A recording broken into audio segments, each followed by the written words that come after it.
안녕하세요.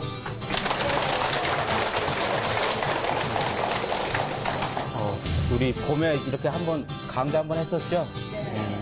오늘도 이제 우리 하지 정맥에 대해서 이제 우리 어르신을 모시고 이렇게 훌륭한 우리 강사 분을 모시고 이렇게 진행할 건데요. 이제 우리 어르신들은 이제 우선 가장 중요한 게 이제 건강이잖아요. 건강. 그죠? 뭐 노래 부르시는 것도 좋고 뭐 춤을 배우시는 것도 좋지만은 가장 기본적으로 우리가 오래오래 건강을 유지하기 위해서는 그 각 개인마다 이렇게 건강 관리를 잘 유지해줘야 오래오래 즐거운 생활을 하실 것 같아요. 그래서 오늘도 이제 흉부외과 전문의 우리 차대현 원장님을 모시고 이제 강의를 들으실 건데요. 한 1시간 정도 이렇게 지루하지 않게끔 이렇게 강의도 잘 해주실 것 같거든요. 그러니까 즐거운 마음으로 이렇게 잘 들으시고 해서 우리 건강에 많은 도움이 됐으면 합니다. 우리 차대원 원장님을 소개하겠습니다. 큰 박수로 맞아주십시오.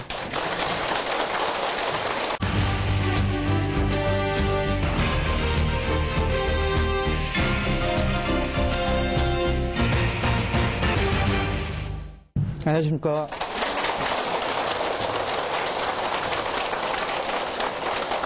네, 저 방금 소개받은 차대원이라고 합니다. 이렇게 그 후텁지근한 날씨에 다들 이렇게 참석을 많이 해주셔가지고 굉장히 귀중한 시간인 것 같습니다. 제가 뭐 재미없을 수도 있는데 최대한 재미있게 좀 해볼까 합니다.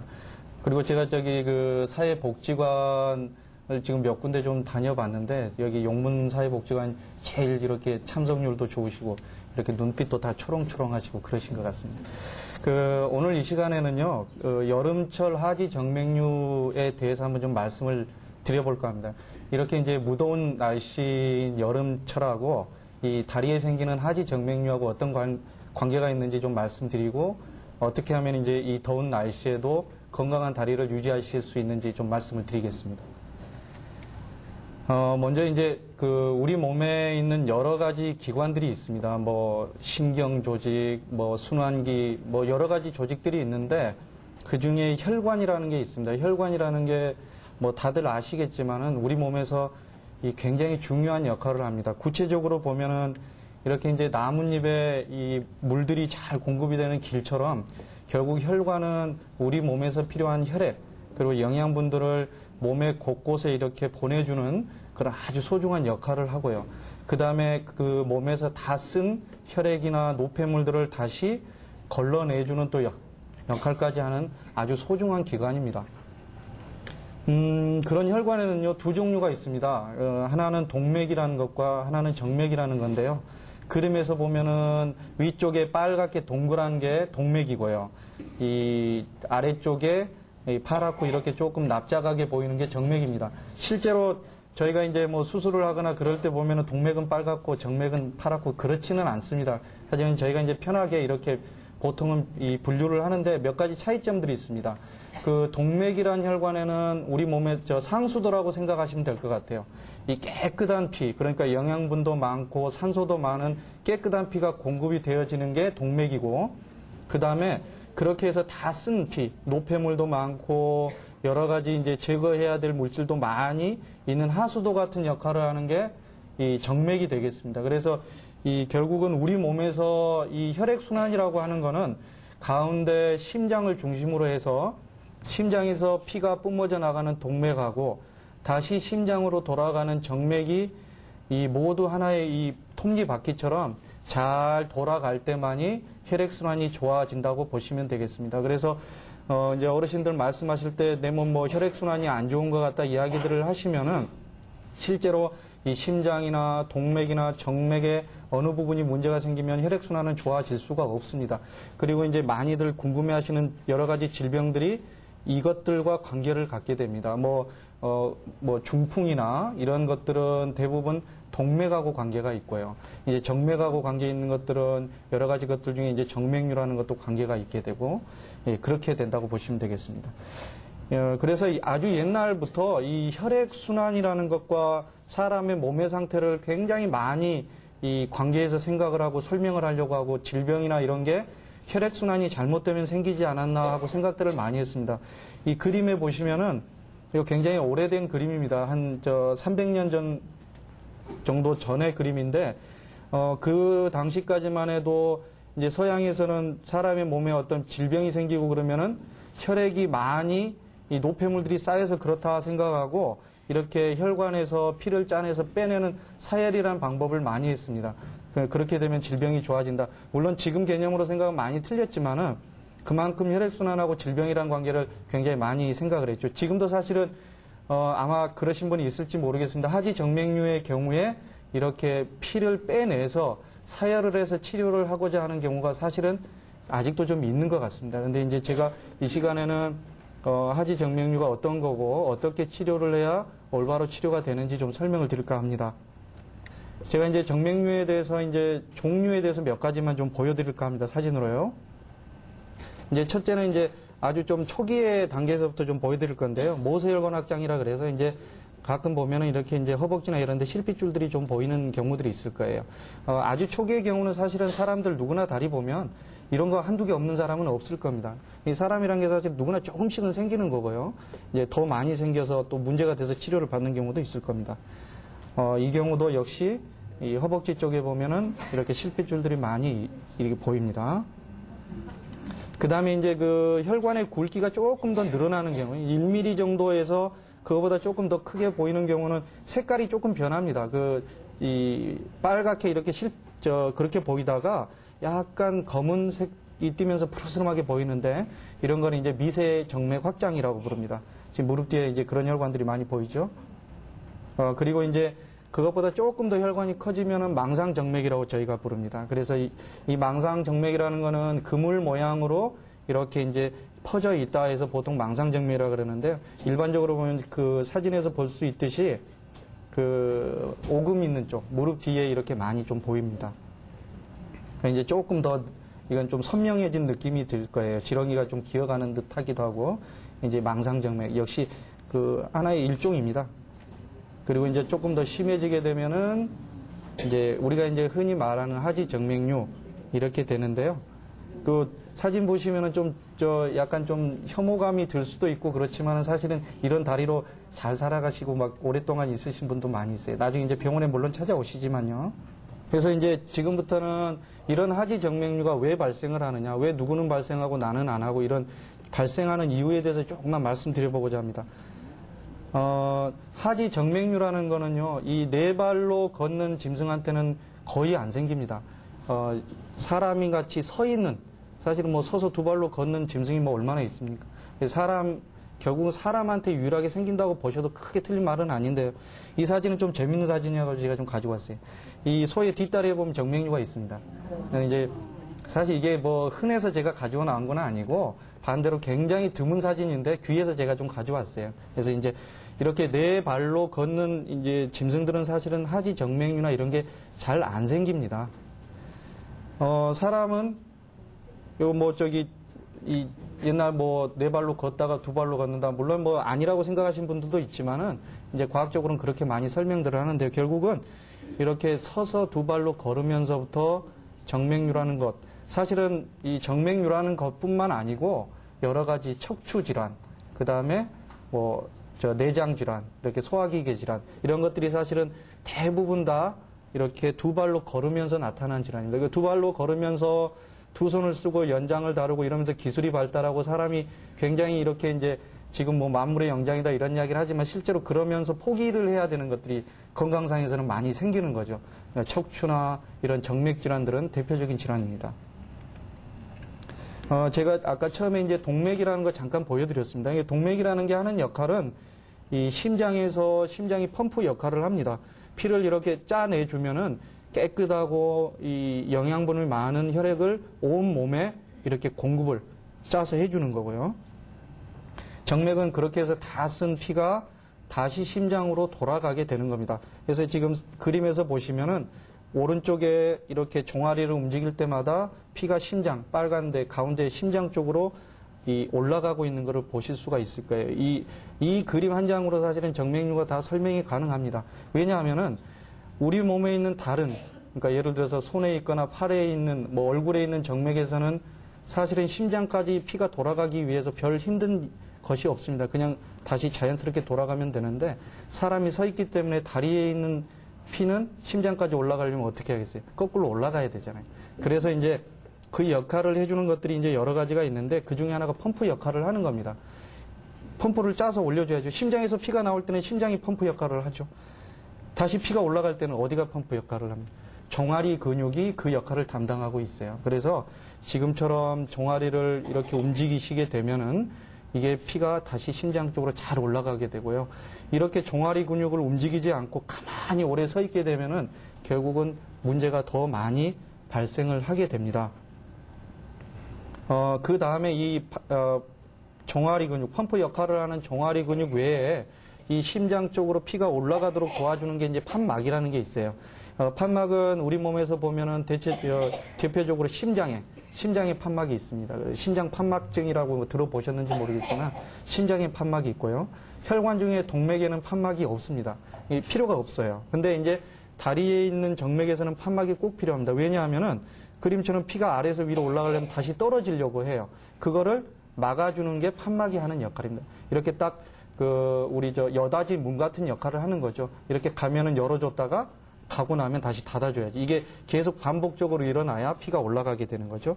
근데 이제 이런 판막이 사실은 굉장히 이따 사진으로 보여드리겠지만 굉장히 종이장처럼 얇고 이렇게 약한 조직이기 때문에 이게 고장이 잘 나게 됩니다. 그러면은 피가 심장 쪽으로 올라갔다가 다시 내려오는데 막아주지를 못해요. 그래서 다시 아래쪽으로 쏟아지게 되는 현상이 나타나게 되고 이러면서 정맥류가 발생을 하는 겁니다. 이거는 이제 실제로 그 수술해서 떼어낸 거고요. 이 옆에 보면은 그 센티미터 자가 있죠. 사실은 이거 고장이 났기 때문에 굉장히 커진 거예요. 혈관도 커져 있고 지금 동그라미 안에 있는 게 판막입니다. 실제로는 판막이 훨씬 얇고 작습니다. 근데 이 사람 같은 경우 이제 병이 오래되면서 이게 판막이 늘어나고 두꺼워지고 이렇게 된 거죠.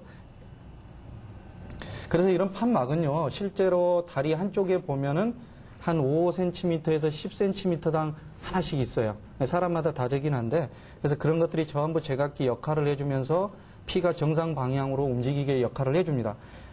이 그림에서 보시면요, 왼쪽에는 그렇게 판막과 종아리 근육이 역할을 잘 하면서 화살표 방향이 빨간 화살표가 이렇게 위로 올라가죠. 피가 잘 올라가는 그림입니다. 근데 오른쪽에 보시면은 가운데 있는 판막이 뒤집어져 있어요. 이제 고장이 났다는 이야기죠. 그러면은 우리가 이제 흔히 말하는 혈압이라는 거 있지 않습니까? 혈압이라는 거는 동맥 내의 압력을 이야기를 하는 거예요. 정맥 내의 압력은 보통 이야기를 안 합니다. 왜냐하면 정맥 내의 압력은 동맥보다 훨씬 낮아요. 하지만 정맥 내에도 압력이 있고 그 압력을 견뎌내지를 못하는 거예요. 판막이 고장이 나면은 그런 피가 위로 심장 쪽으로 가는 게 아니고 거꾸로 발바닥 쪽으로 역류를 하게 됩니다. 역류를 하면 어떻습니까? 우리 수도관에 고무 호수 같은 데다 물을 채우면 늘어날 거 아닙니까? 그래서 우리 혈관이라는 게 뭐 아주 이렇게 가느다란 이 수도관이라고 생각하면 그쪽으로 피가 정상적이지 않은 피가 막 쏟아져 오니까 혈관이 늘어나서 튀어나오게 되죠. 꼬불꼬불 튀어나오게 되고 그게 이제 바깥에서 보면은 정맥류라고 말씀을 하시겠죠. 이 그림은 이제 우리 수원지에서 집까지 물을 우리가 깨끗이 먹기 위해서 정수하는 과정을 이제 해놓은 그림입니다.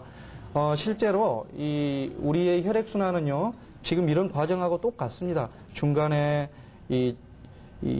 더러운 물을 깨끗이 해주는 그런 여과 장치도 있어야 되고요. 그런 것들을 펌프, 이런 것들을 다 심장이 담당을 하는데 결국은 정맥류라는 거는 이렇게 수원지에서 집까지 오는, 그러니까 다리 쪽에서 심장까지 피가 오는 과정에 끝까지 도달을 하지 못하고 옆으로 이 물이 새는 거하고 똑같은 내용이라고 생각을 하시면 되겠습니다. 그래서 그 깨끗하지 않은 물이 어느 부분에서 고이게 되면은 이제 단순히 튀어나온 모양적인 문제가 아니고 여러 가지 실제적으로 다른 문제들을 또 만들어내게 되는 겁니다. 이제 이 시간에는 하지정맥류 이제 발생 원인, 어떤 경우에 더 잘 발생을 하느냐, 그거를 좀 말씀드려보고자 합니다. 일단은요, 가장 중요하게 설명하는 게 유전적인 요인입니다. 뭐, 체질적이라고도 설명할 수 있고요.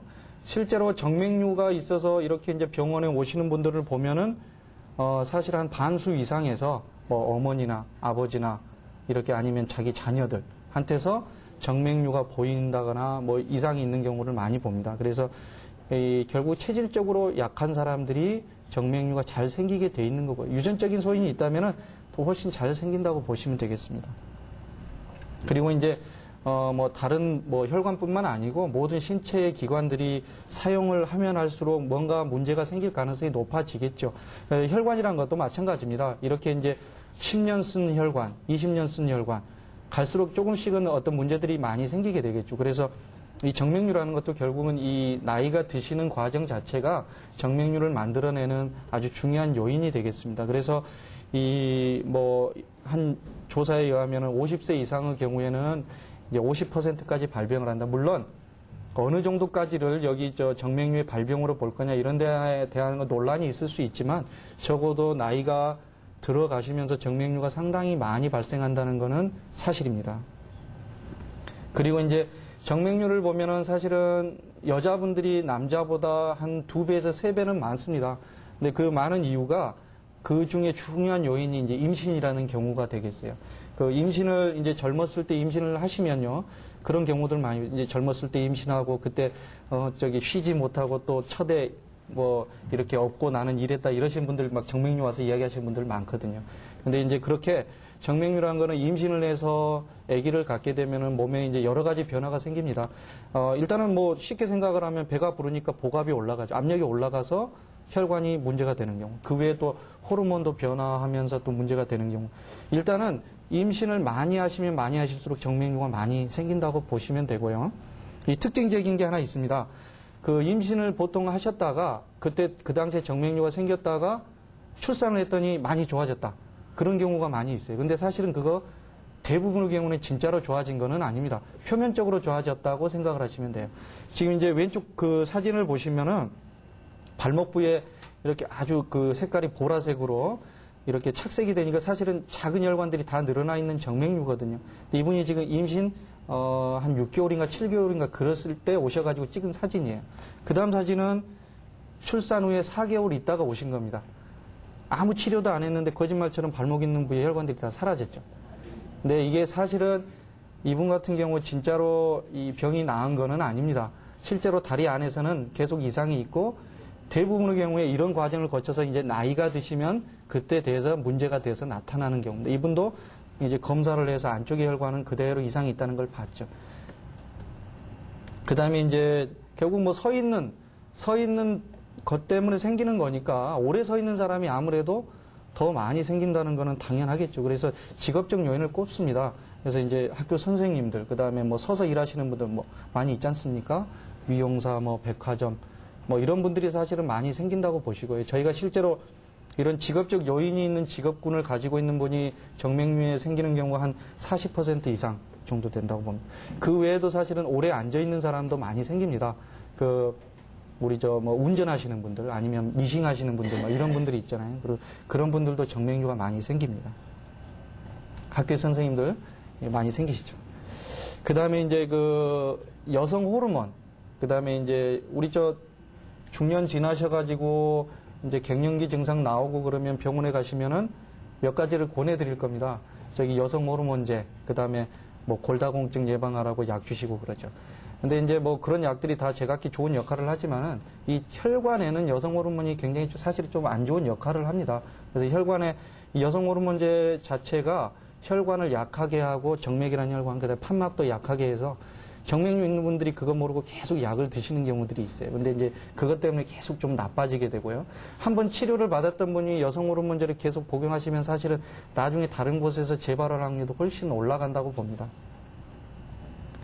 이제 좀 복잡하지만 결국은 여자가 남자보다 많이 발병한다. 그 다음에 나이가 먹을수록 더 발병한다. 이렇게 생각하면 될 것 같습니다.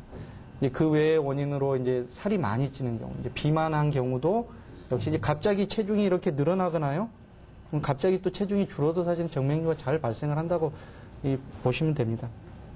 그리고 이제 만성 변비 있는 분들도 이렇게 화장실에 오래가 앉아 계시고 그러면 계속 복압도 올라가 있고 이런 분들도 잘 생깁니다. 변비 있으시면 치질 잘 생기잖아요. 그건 아시죠? 많이. 치질하고 정맥류 생기는 원리가 비슷해요. 결국은. 그 외에 보면은 이렇게 지금 이제 앉아 계실 때 다리를 이렇게 꼬고 앉아 계시잖아요. 그러면은 아까 두 번째 사진에서 슬라이드에서 기억나실지 모르지만은요, 동맥이라는 혈관은 빨갛고 동그랬어요. 근데 정맥은 파랗고 이렇게 납작하게 그려놨어요. 정맥은 쉽게 눌려버려요. 그러니까 이렇게 꼬고 앉잖아요. 그러면 우리 이 골반 뼈나 이런 거에 혈관이 쫙 눌립니다. 오래 그렇게 앉아 계시면 혈관에 좋지가 않아요. 혈액순환이 안 좋겠죠. 그 외에 이제 몸에 꼭 끼는 옷, 이제 속옷 같은 경우, 그리고 이제 그 여자분들 굽 높은 거를 신고 걸으시면은 아무래도 이 종아리 근육이 펌프 작용을 못 합니다. 그래서 이제 안 좋다고 보시면 되고요. 예, 장시간 의자에 앉아 있는 거 아까 잠깐 말씀드렸습니다. 그래서 이제 하지 정맥류의 이제 발생 원인까지 알아봤고, 이제 증상에 대해서 조금 말씀을 드리고자 하는데, 대부분의 경우 하지 정맥류 증상, 이게 무슨 증상이 있겠나 하고 생각하시는 경우가 많습니다. 근데 그 많은 이유 중에 하나가 일단은 어떤 증상이 우리가 흔히 말하는 신경통, 관절에서 생기는 이런 증상과 굉장히 유사합니다. 그래서 일반적으로는 그런 증상을 먼저 생각하기가 쉽고요.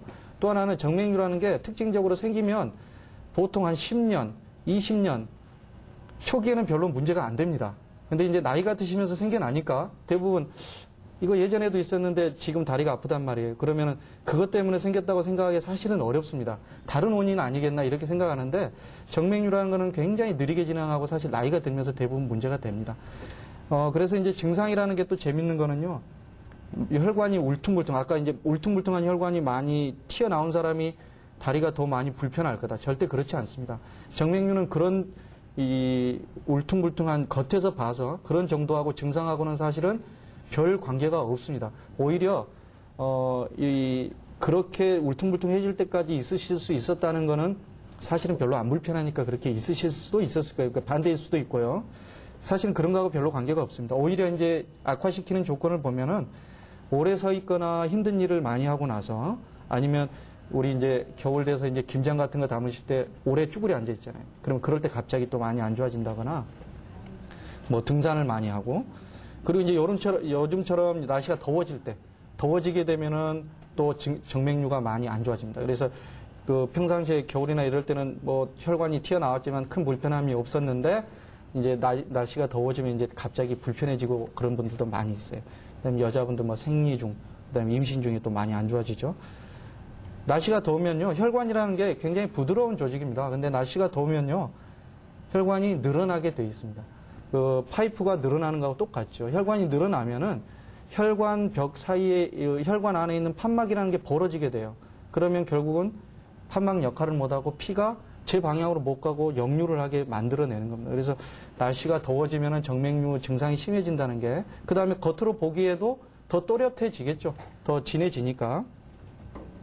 그래서 이제 그 사우나나 찜질방 이런 데를 이제 많이 좀 좋아하시는 경우들도 있는데, 이 가시는 게 별로 이롭지 않는 분들이 있어요. 그 중에 이제 이 하지 정맥류라는 거, 뜨거운 데 가시면 혈관 늘어나면서 더 안 좋아지죠. 그 다음에 이제 뭐 혈압, 고혈압 있을 때, 뭐 안면에 홍조 있을 때 마찬가지지만, 이 정맥류 있는 분들이 다리 아프면은 자꾸 가서 이제 뜨거운 데 가서 이제 뭐 흔히들 막 지지신다 그러잖아요.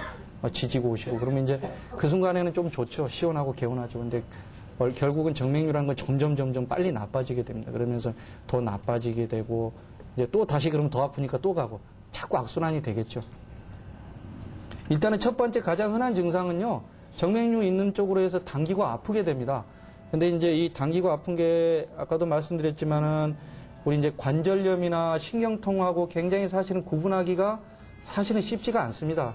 이제 그 나이 드셔서 사실 이제 생기면은 관절염도 있을 수 있고요. 뭐 허리도 안 좋으셔서 좌골신경통이나 이런 것도 있을 수도 있겠죠. 하지만 본인이 정맥류가 있는 경우에 이런 증상이 생기면은 반드시 관가하시면 안 돼요. 왜냐하면은 치료 방향을 전혀 잘못 잡고 계속 그렇게 하시는 경우가 있습니다. 이제 정맥류가 있어서 다리가 아픈데 혹시 이제 그 물리치료나 이런 걸 하면서 자꾸 그런 부분에 온열기를 갖다 대거나 그렇게 하면은 결국 병을 낫게 하는 게 아니고 더 나빠지게 만들 수도 있는 거니까 이제 당기고 아픈 증상이 있고 자기가 정맥류가 있으면 한 번쯤 그런 거를 내가 이것 때문에 그럴 수 있겠구나 하는 생각도 좀 가져보셨으면 좋겠습니다. 또 이제 많이 있는 증상이 쥐가 나는 겁니다. 보통 보면은 밤에 주무실 때요. 밤에 주무실 때나 이렇게 기저귀 펴실 때 갑자기 그쪽이 빳빳하게 굳어지면서 단단하게 되고요. 막 이제 와서 내 다리 주물러라 하고 막 그렇게 하시는 분들 많은데 결국 이 쥐가 난다는 현상은 혈액순환이 안 좋아서 생기는 거고요.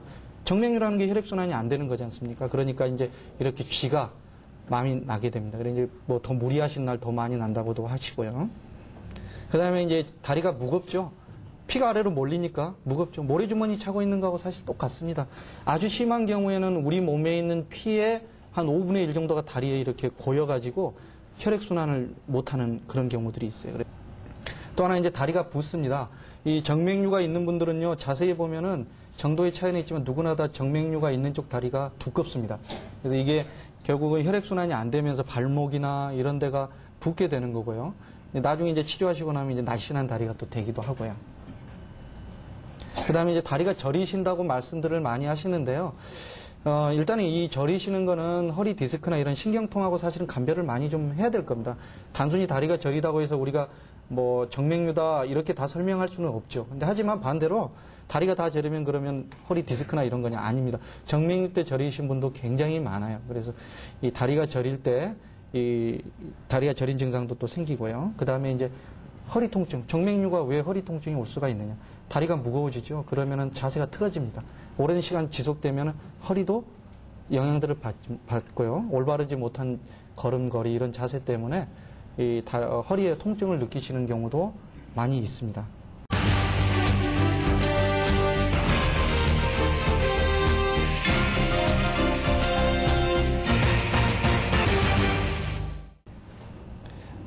이제 이거는 이제 증상하고 연결돼서 합병증에 관한 것을 조금 말씀드리겠습니다. 지금 이 사진 보시면은요, 오른쪽 다리가 왼쪽 바다 어떻습니까? 좀 더 굵은 것 같죠? 예. 이게 이제 정맥류가 오래되시면 이렇게 굵어지는 거예요. 그쪽에 피가 그쪽에서 이 혈액순환이 안 되면서요. 그 다음에 이제 색소 침착이라 그래서요, 이 발목이나 이런 데 보면 이렇게 이 푸르스름하게 아니면 보라색으로 이렇게 착색이 되는 것 같은 그런 경우, 그게 사실은 자세히 보면 작은 혈관들이 전부 늘어나서 그런 겁니다. 거기에 이제 우리 저 피 속에는 그 혈색소라는 게 있고요. 그 혈색소 내에 있는 그런 색소들이 침착을 해서 이렇게 되는. 이런 분들은 사실은 대부분 여기 발목에만 이상이 있는 분이 아니에요. 그리고 이제 출혈. 사실은 저희가 이제 제가 정맥류 치료를 아주 몇 년 동안 해왔지만은 저희가 과거에 아주 정맥류라는 거에 대한 인식이 없고 그럴 때 병이 많이 심해지고 나서 출혈이 되고 그런 경우 많이 있다고 제가 책에서 많이 봤습니다. 그래서 실제로 제가 진료하면서는 사실은 보지 못했는데 2달 전에 좀 봤어요. 심하신 분이 오셔가지고 식당에서 조리사셨는데 아주 심해지면서 이제 그 혈관이 터졌어요. 그래서 굉장히 사실은 그분은 운이 좋으셨던 게 병원에 오셔가지고 대기하다가 그게 그리 되셔가지고 사실은 그랬는데 그분 만약에 집에서 그러셨으면 아마 당황하셔가지고 제대로 아마 조처 못 하셨을 거예요. 그러니까 아주 심해지게 되면 이런 출혈도 생길 수 있다는 거죠. 그리고 이제 피부염. 이 정맥류가 있게 되면은 그쪽 다리에 깨끗하지 않은 피가 계속 고이죠. 그러면은 그쪽 다리의 환경이 안 좋아지게 됩니다. 그러면 우리가 예를 들어서 무좀이나 어떤 습진 같은 게 생기면은 잘 낫지를 않는 거예요. 자꾸 피부과나 이런 데 찾아다니면 그때 좋아졌다가 나빠지고 이렇게 되죠. 그 다음에 이제 혈관이 어느 날 갑자기 튀어나왔던 혈관이 갑자기 아파지는 경우들이 있어요. 그거는 이제 정맥염이라 그래서 이제 혈관염이 생긴 경우입니다. 굉장히 아프고요. 이거는 빨리 치료를 하셔야죠. 그리고 이제 아주 심해지면은 피부에 궤양이라는 게 생깁니다. 그래서 이제 지금 보시면 왼쪽 다리 종아리 쪽에 이렇게 새까맣게 쉽게 말해서 조직들이 다 죽어 있어요. 근데 누가 내 다리 이렇게 되면 이렇게까지 병원을 안 찾겠냐고 그렇지 않아요. 이런 분들 사실 많이 있어요. 그리고 이제 궤양이 다른 거죠. 저희 당뇨 있으신 분들 보면은 당뇨 있을 때 궤양 생긴다 그런 이야기 아마 많이 들어보셨을 거예요. 당뇨나 이런 게 있을 때 생기는 궤양하고 정맥류 때 생기는 궤양하고 다릅니다. 모양이 다르고요. 여하튼 이거는 지금 정맥류 때 생기는 궤양입니다.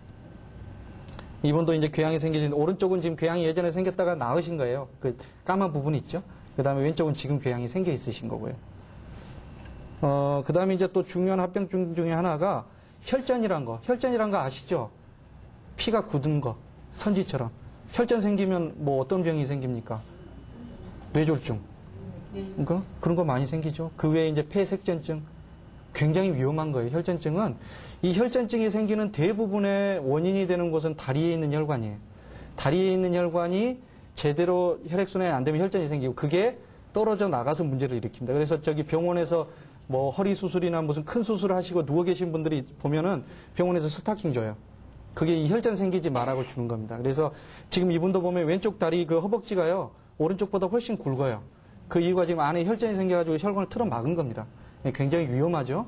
이 혈전은 동맥에도 생길 수 있고 정맥에도 생길 수 있어요. 그래서 이제 하지정맥류의 또 아주 중요한 합병증 중에 하나가 혈전입니다.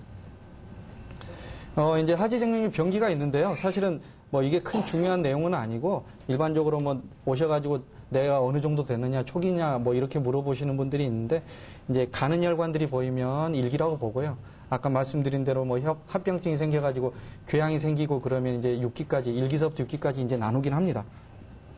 그래서 이제 하지정맥류 진단을 그러면 어떻게 내가 진단을 할 수가 있느냐? 지금 이 그림 보시면은요, 뭔지 잘 모르시겠죠? 뭐 하늘도 보이고 뭐가 산 같기도 하고 사실은 이게 빙하입니다, 빙하. 제가 이제 이 그림을 이 정맥류의 진단에 대해서 이야기하면서 많이 하는 이유가 이 정맥류는 절대로 이 일부분만 보고 치료하면 안 된다는 거예요. 지금 보면은 물 위에 떠 있는 빙하 부분은 상당히 적죠. 근데 아래쪽에 굉장히 큰 게 있습니다. 우리가 과거에 정맥류라는 거를 사실은 저는 이제 심장 혈관을 전문으로 하는 사람인데 과거에 사실은 피부과나 정형외과 이런 데서 정맥류를 많이 했어요. 그 이유가 다리에서 보이니까 많이 했죠. 근데 그렇게 하고 나서 굉장히 많은 분들이 재발을 했어요. 그 재발을 했는데 그 이유는 뭐냐면 물 아래에 있는 진짜 원인이 되는 부분은 치료를 못하니까 그렇게 되는 겁니다. 그래서 정맥류를 진단을 눈으로 보면 되지 왜 진단을 하는가? 그렇지 않습니다. 정맥류는 반드시 진단을 거쳐서 정확히 어디서부터 이상이 있는지를 알아내야 돼요. 그거를 과거에는 굉장히 어렵게 사실은 했습니다. 이 금식하고 그다음에 이 통증을 느끼면서 이제 그 혈관을 전부를 바늘로 찔러가지고 막 1시간 이상 이렇게 해서 검사를 했는데 지금 사실 굉장히 간단해졌어요. 이 혈류 초음파라는 게 나와가지고 우리 임신하시면 이렇게 초음파로 아기들 보고 그 초음파의 피의 흐름을 볼 수 있는 기능이 이제 더해진 초음파입니다. 그래서 그걸 가지고 그냥 한 10분 정도만 서서 이렇게 보시면요. 제가 예전에 사실은 좀 준비가 됐을 때는 이렇게 나와서 이렇게 말씀드릴 때 사실은 초음파 가져와서 봐드리고 그런 적도 있어요. 굉장히 간단하게 볼 수 있습니다. 이걸 봐가지고 어디서부터 어디까지 고장이 있는지 전부 보는 겁니다. 지금 이제 그런 식으로 초음파로 이렇게 진단하는 거고요. 그렇게 해서 이제 사실은 진단 부분이 제가 예전에는 진단하면은 여러 가지를 말씀을 드렸어요. 뭐 혈관 조영술이다, 뭐 도플러 검사다, 근데 지금은 사실은 말씀드릴 필요가 없는 게 이제 월등한 진단 방법이 생겼기 때문에 다른 진단 방법들은 다 이제 사실은 뒤로 밀려난 겁니다. 그래서 이제 진단은 제가 뭐 별 말씀드릴 게 없는 것 같고요. 그렇게 해서 진단을 하면 이제 치료를 하게 됩니다. 이제 치료가 사실은 이제 두 가지로 나눠져요. 근본 치료라는 것하고 보조 치료라는 것하고 나눠지는데 근본 치료는 쉽게 말하면 병이 심하면 한다. 뭐 이렇게 생각하셔도 사실 크게 틀린 거는 아니긴 합니다. 근데 그 근본 치료에는 뭐가 있냐면 이제 옛날에부터 이제 해오던 수술이라는 거, 발거술이라고도 하는데 그거하고 레이저 치료라는 게 들어가고요. 보조 치료는 흔히들 주사 치료로 알고 있는 거, 그런 게 이제 보조 치료가 됩니다. 자, 좀 보시면 좀 혐오감이 느껴지실 수도 있어요. 이제 결국 혈관이라는 걸 치료를 하기 위해서 우리가 이제 과거에 할 수 있었던 방법은 결국 직접 절개를 해서 원인이 되는 혈관을 다 제거하는 방법을 썼습니다. 그래서 발거술이라는 게 꺼내서 없앤다 해서 발거술이죠.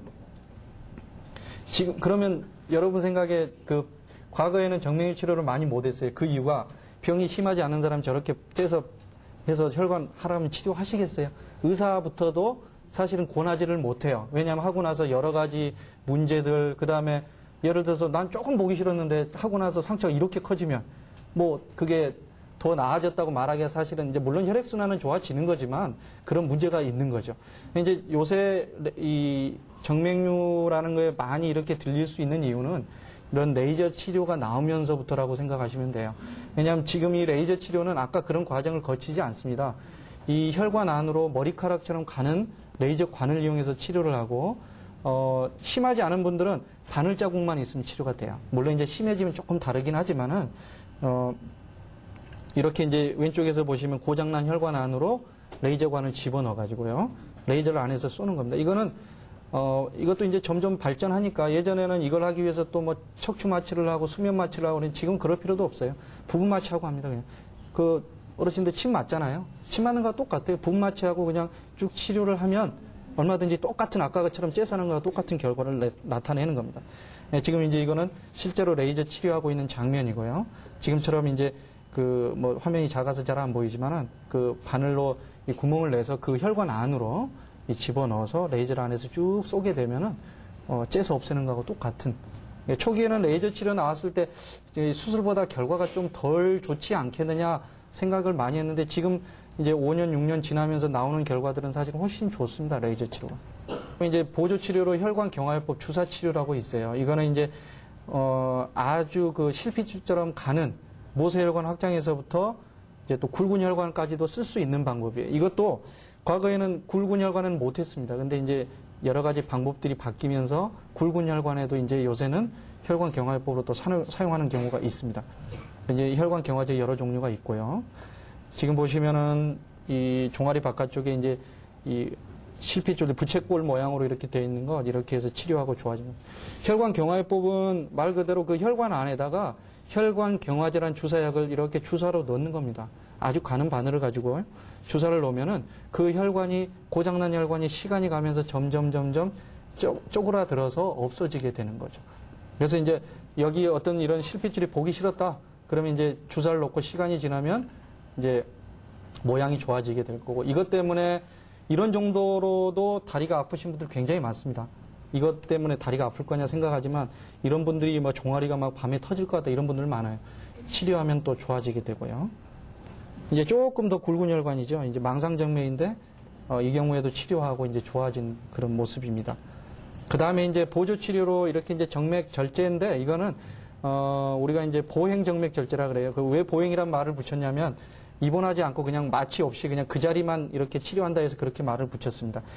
보통 한 4, 5mm 정도 된 작은 상처를 냅니다.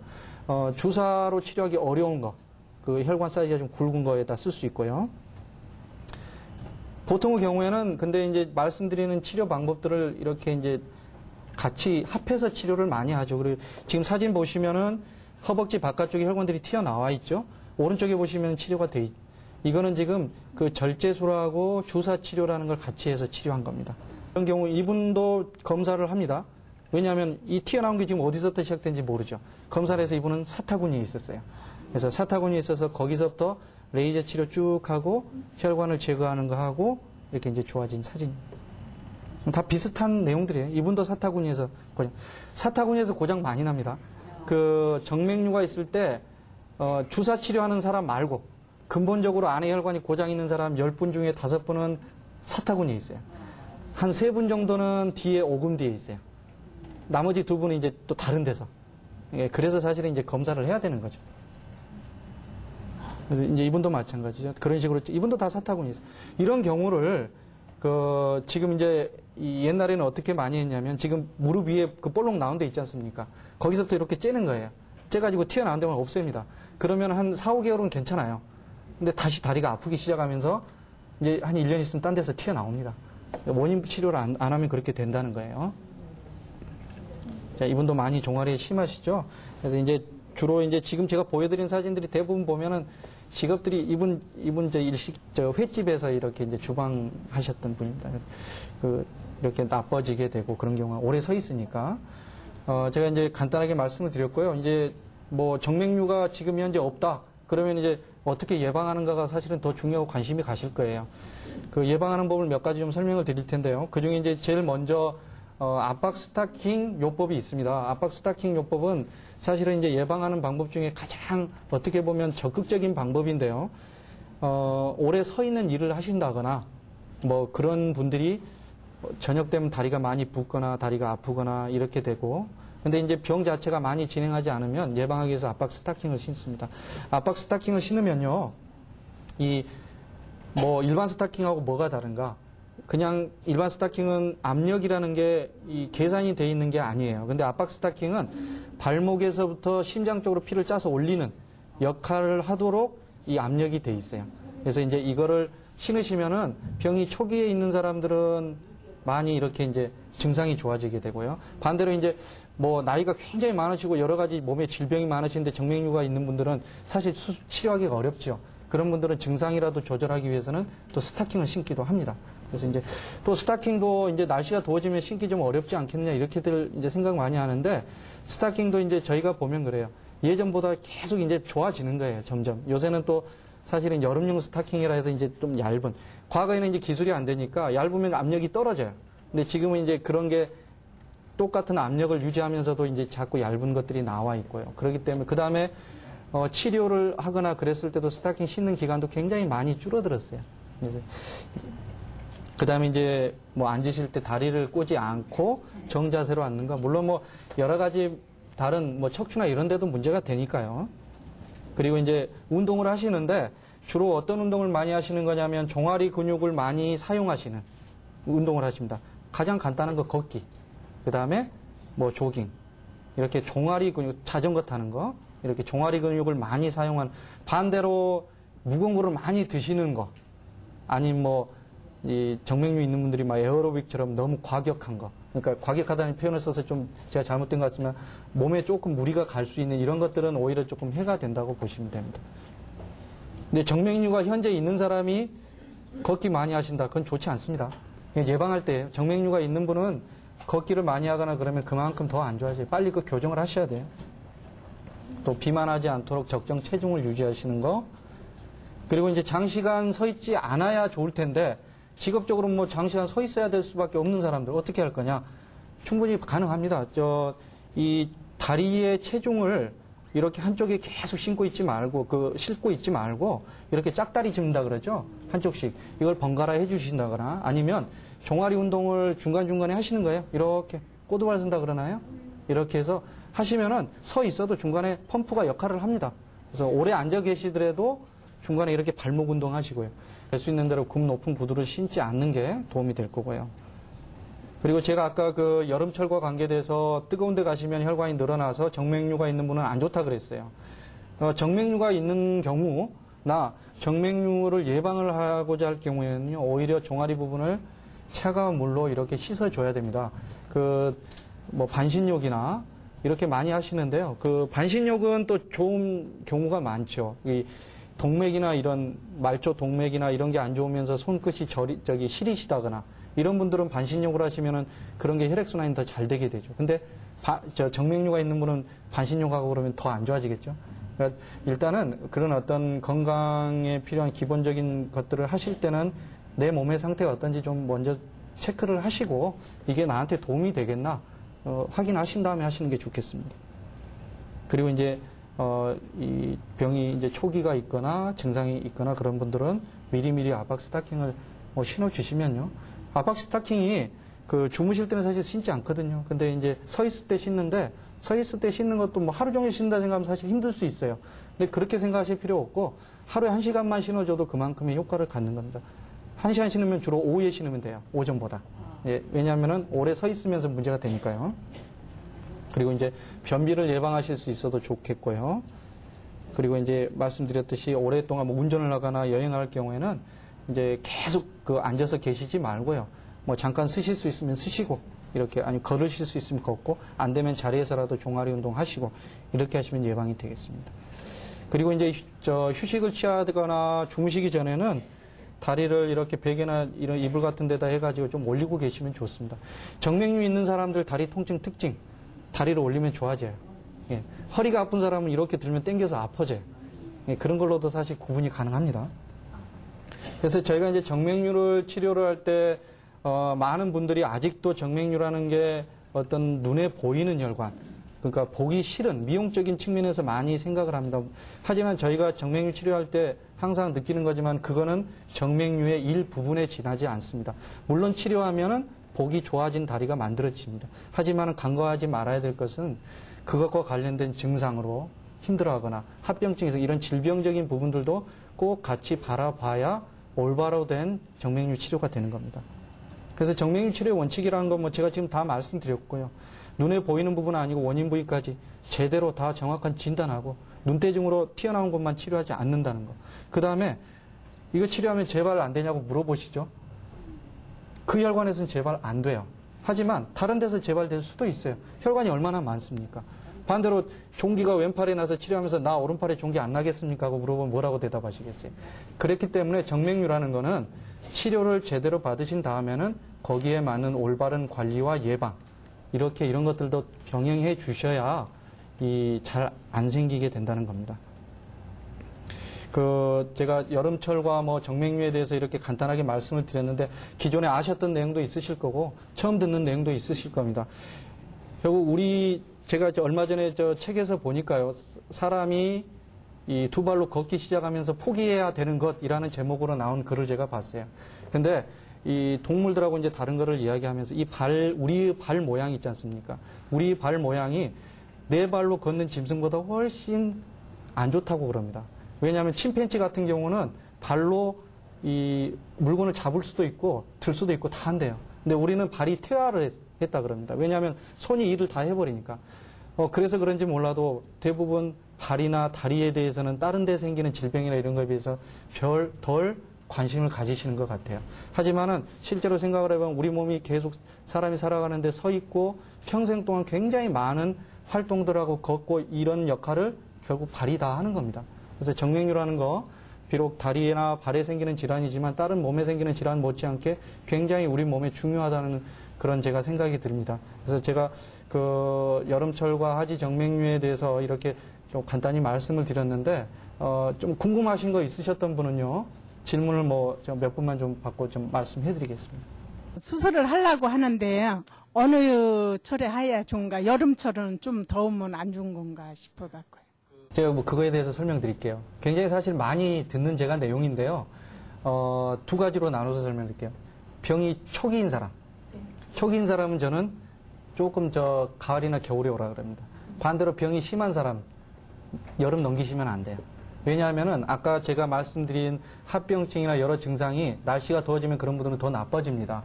그렇기 때문에 그런 분들은 여하튼 진단이 가능하고 여름을 넘기지 않는 상태로 치료하는 게 훨씬 이롭게 돼요. 그리고 이제 아까 스타킹이라는 거 잠깐 이야기를 했는데 이 스타킹이라는 게 저희가 실제로 치료해보면요, 여름에 더우니까 스타킹 신기 어렵지 않겠냐 하지만은 증상이 있는 분들은 치료하고 나서 스타킹 신고 나서 이제 그만 벗으세요 그러면 안 벗는다 그래요. 왜냐하면 자기 다리가 그전에는 몰랐는데 이렇게 가벼워지고 편한데 왜 벗겠습니까? 그래서 제가 말씀드린 대로 본인이 병이 두 가지예요.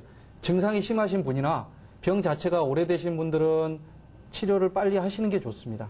하지 정맥류가 심한 걸 그냥 두게 되면은 신장하고 어떤 연관이 있나 싶어서요. 하지 정맥류라는 게 이제 초기에서부터 이렇게 점점 진행을 하게 되면은 이제 여러 가지 것들이 나타나는데 하지 정맥류하고 심장하고 관계는요, 일단은 간접적인 관계가 있는 거예요. 왜냐하면은 하지 정맥류가 있다고 해서 심장을 직접 어떤 위해를 주지는 않습니다. 하지만은 하지 정맥류가 계속 진행을 해가지고 나빠지면은 심장에 계속 부담을 줍니다. 왜냐하면은 피를 짜내가지고 돌아와줘야 되는데 그게 계속 안 되면요, 심장은 계속 자기가 해야 될 일보다 더 많은 일들을 하게 돼요.